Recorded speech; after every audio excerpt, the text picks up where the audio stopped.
Hi friends, welcome back to my channel. நம்ம subscriber ஒருத்தர் கேட்டிருக்காரு 2 stroke and 4 stroke comparison and working பற்றின video போடுங்க அப்படின்னு. கண்டிப்பாக போடுறோம் ப்ரோ, தொடர்ந்து சப்போர்ட் பண்ணுங்கள் சேனலுக்கு.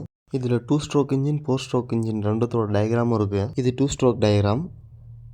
போருக்கு மேலே வர அந்த ஹெட்டில் டைரெக்டாக ஃப்ளக் வந்து இன்சர்ட் பண்ணியிருப்பாங்க. இது 4 ஸ்ட்ரோக் இன்ஜினோட டயக்ராமு.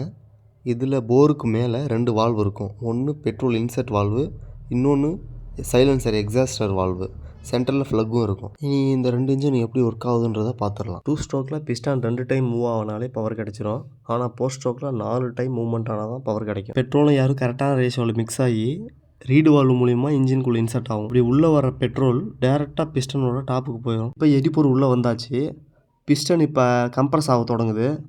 மேலே மூவ்மெண்ட் ஆகும்போது பெட்ரோல் உள்ளே வந்த ஹோல்ஸையும் அந்த எக்ஸாஸ்டர் ஹோல்ஸையும் க்ளோஸ் பண்ணிக்குது. பிஸ்டன் ஹை கம்ப்ரெஷன் நடக்குது. கரெக்டான டைமிங்கில் ஃப்ளக்கும் ஸ்பார்க்கை ரிலீஸ் பண்ணுது. பெட்ரோல் ஃபயர் ஆகுது. அந்த பவர்னால் பிஸ்டன் திரும்ப கீழே தள்ளப்படுது. இது பேக் டு பேக் நடந்துக்கிட்டே இருக்கும். இதுதான் 2 ஸ்ட்ரோக்கோட பவர். 4 ஸ்ட்ரோக் இன்ஜினில் முதல்ல பெட்ரோல் வால்வ் ஓப்பன் ஆகி பெட்ரோல் உள்ளே இன்ஜெக்ட் பண்ணி க்ளோஸ் ஆயிரும். ரெண்டாவது ஹை கம்ப்ரெஷன் நடக்கும். மூணாவது ஸ்பார்க் ஆகும், ஃபயரிங் நடக்கும்.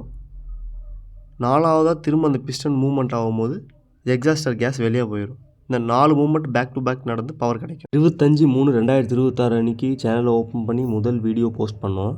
இன்றைக்கி 2/4/2026, அதாவது 7 நாள் ஆயிருக்கு. 7 நாளில் 49 சப்ஸ்கிரைபரை நம்ம ரீச் ஆகிருக்கோம். தொடர்ந்து இதே மாதிரி சேனலுக்கு சப்போர்ட் பண்ணுங்கள். தேங்க்யூ.